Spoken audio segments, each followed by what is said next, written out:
ce que nous vivons aujourd'hui nous paraît impensable ou nous serait paru impensable il y a encore très peu de temps. Qu'est-ce qu'on aurait pu avoir prévu? Bobby Nambour présente Un an de virus. 5e et dernier épisode, le monde d'après. Et puis bon, ça permet de prendre conscience de beaucoup de choses aussi. De se recentrer sur l'essentiel, je pense. C'est quoi alors l'essentiel? L'essentiel, la famille, la nature et le besoin de contact les uns avec les autres. Voilà. Justement, on parle souvent du monde d'après. Est-ce que le monde d'après sera différent de celui d'avant mars 2020? Moi j'ai un peu de doute. Pareil, hein, justement pendant cette période-là, on se dit il y a plein d'initiatives, c'est génial. On va enfin comprendre des choses sur le côté, qu'est-ce qu'on est en train de faire de notre monde, côté économique, écologique, qu'est-ce qui est vraiment important. Parce qu'il y avait ce mot-là, il n'a plus rien, n'a vraiment d'importance, enfin c'est plus les mêmes l'importance qu'avant.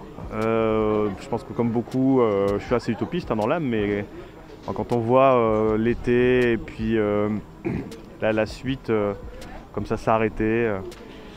Là, j'ai un petit côté pessimiste en me disant non, finalement tout continue comme avant et voilà, j'ai du mal un peu à imaginer le monde d'après. Enfin si, moi je l'imagine venir en Bretagne, c'est pour ça qu'on est là. Ok. Voilà, on a envie de repartir. Ma femme est bretonne, donc voilà, un peu envie de quitter les grosses agglomérations.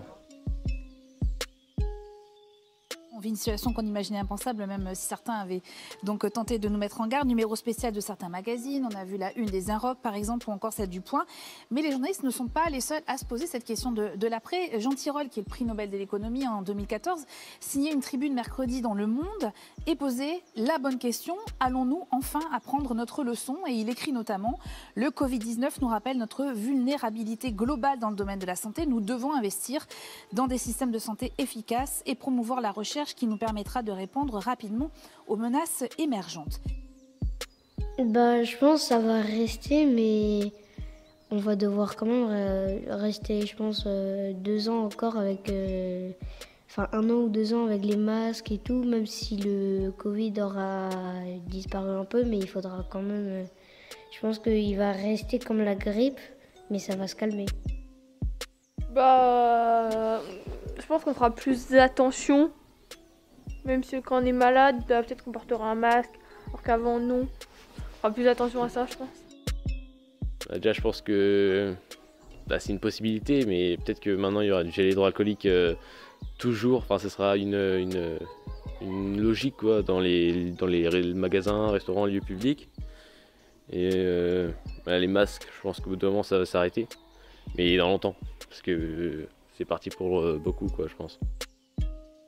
Je pense pas tellement, parce que cet été il y avait eu on va dire, c'était devenu un peu plus normal, même s'il y avait quand même des restrictions.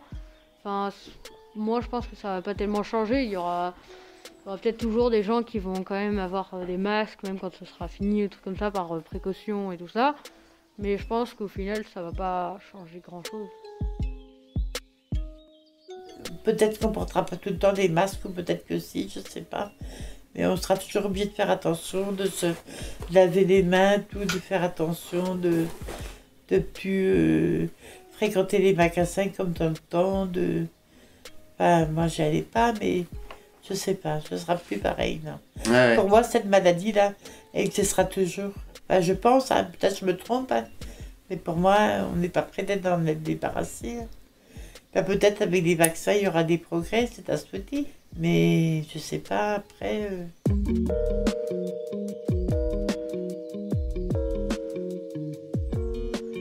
Et c'est dans le Financial Times aussi que l'historien Yuval Noah Harari, auteur du best-seller Sapiens, qui s'interroge, lui, sur le monde d'après et qui évoque 2 possibilités. Le choix entre surveillance totalitaire et reconquête démocratique, ou isolement nationaliste et solidarité globale. J'ai des idées pour le monde d'après. Il faudrait sortir du capitalisme très vite. Voilà. Est-ce que le monde d'après, il sera différent ou il ressemblera à celui Je d'avant? pense qu'il y a des points positifs parce que les gens se sont quand même tournés vers le local, le bio. Ils ont pris conscience que finalement on dépendait des pays extérieurs beaucoup trop et qu'il fallait relocaliser peut-être et puis vivre peut-être plus simplement.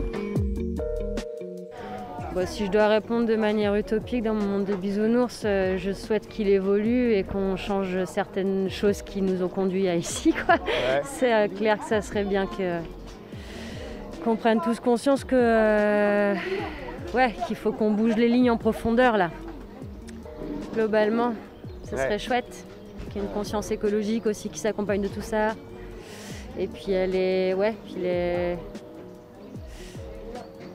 ouais, je sais pas, c'est un peu vaste comme sujet, mais oui, faut qu'on bouge, faut qu'on change profondément. Et de manière intime aussi, intérieure, je crois qu'on a tous des choses à apprendre là. On partagera plus les moments, on se mettra plus ensemble, parce que bon, on ne sait pas quand ça repart. Je voyage, je pars dans plein de pays, je fais le tour du monde. Non, je me suis rendu compte de la chance qu'on peut avoir de se déplacer, quoi. La bataille pour le monde d'après ne fait que commencer, puisque on voit des forces extrêmement antagonistes s'opposer. D'un côté, le pouvoir des citoyens qui demandent à un jour d'après social et écologique démocratique, et de l'autre côté, des pouvoirs économiques et certains gouvernements qui souhaitent absolument préserver le statu quo.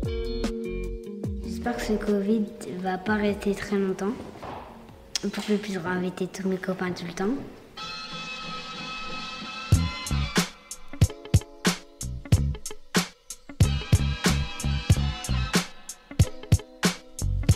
Un grand merci à tous les participants de ce projet enregistré en février 2021 à l'école de Kérénote, au collège François Charles, à la résidence autonomie Éric-en-Nol et sur le marché de Plougasnou.